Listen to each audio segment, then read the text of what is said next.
మన ప్రభు అయిన యేసుక్రీస్తు నామములో మీ అందరికీ శుభములు తెలియజేయచ్చు ఉన్నాను. ప్రియ దైవజనమా, షారోన్ మన్నాలో భాగముగా ఈ దినం మరొక వాక్య భాగమును ధ్యానించుకుందాము. 4వ కీర్తన 8వ వచనము. నేను ఒంటరిగా నుండినను నీవే నన్ను సురక్షితముగా నివసింపజేయుదువు. ప్రియ దైవజనమా, ఆదికాండం బైబిల్ స్టడీలో భాగముగా 33వ అధ్యాయం మనం ధ్యానిస్తూ ఉన్నాము. 18వ వచనములో యాకోబు పద్దనరాములో నుండి కనాను దేశంలోనున్న షెకెమను ఊరికి సురక్షితముగా వచ్చినట్లు వ్రాయబడి ఉంది.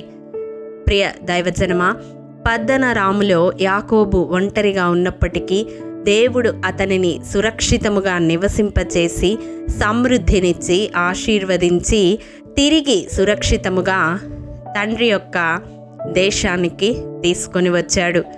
మన జీవితాలలో కూడా మనము సురక్షితముగా నివసించాలి అంటే మనమేం చేయాలి అని ఈ దినం వాక్యపు వెలుగులో ధ్యానించుకుందాము.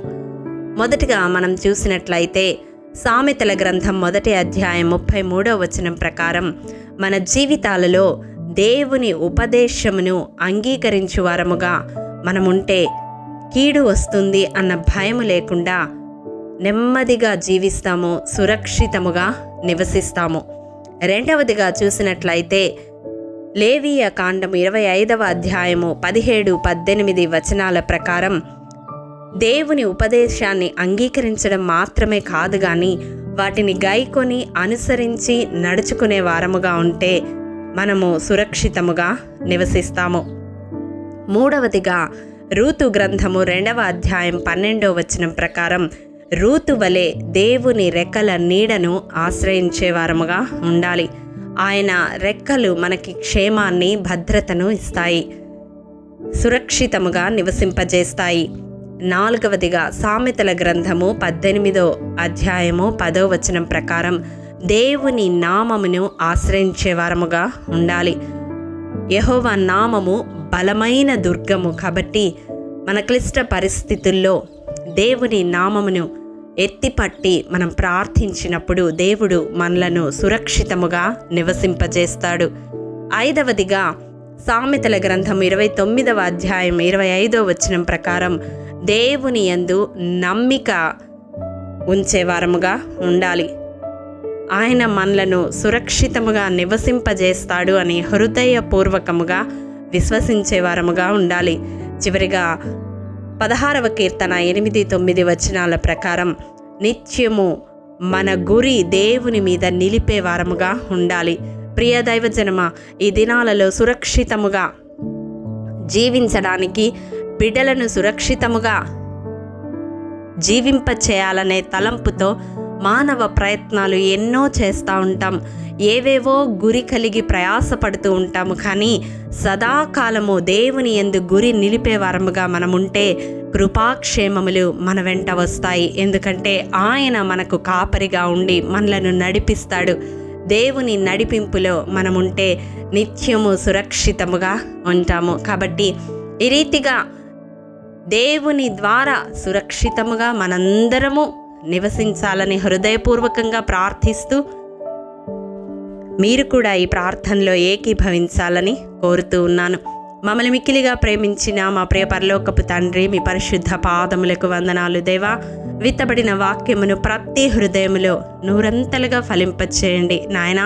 యాకోబు జీవితంలో మీరే రీతిగా అతన్ని సంరక్షించి, పోషించి, ఆదరించి, ఆశీర్వదించి సురక్షితముగా నివసింపజేశారో అటు రీతిగా ఈ వాక్యము విన్న ప్రతి ఒక్కరిని నన్నును మీ హస్తాలకు అప్పగిస్తూ ఉండగా సురక్షితముగా నివసించినట్లు మా జీవితాల్లో నీ ఉపదేశాన్ని అంగీకరించి, అనుసరించి నడుచుకునే కృపను దేవా, నీ రెక్కల నీడను, నీ నామమును ఆశ్రయించే మనస్సును తండ్రి మీరు మాకు దయచేయమని వేడుకుంటూ ఉన్నాం నాయన. నీ యందు నమ్మిక ఉంచి ప్రభువా, నీ యందు సదాకాలము గురి నిలిపి నాయన నిత్యము కృపాక్షేమములతో మేమును మా కుటుంబాలను వర్ధిల్లే కృపను అనుగ్రహించమని, సురక్షితమైన జీవితాలను మాకు దయచేయమని యేసు అతి పరిశుద్ధ నామం పేరిట అడిగి పొందుకొని నాము తండ్రి, ఆమేన్.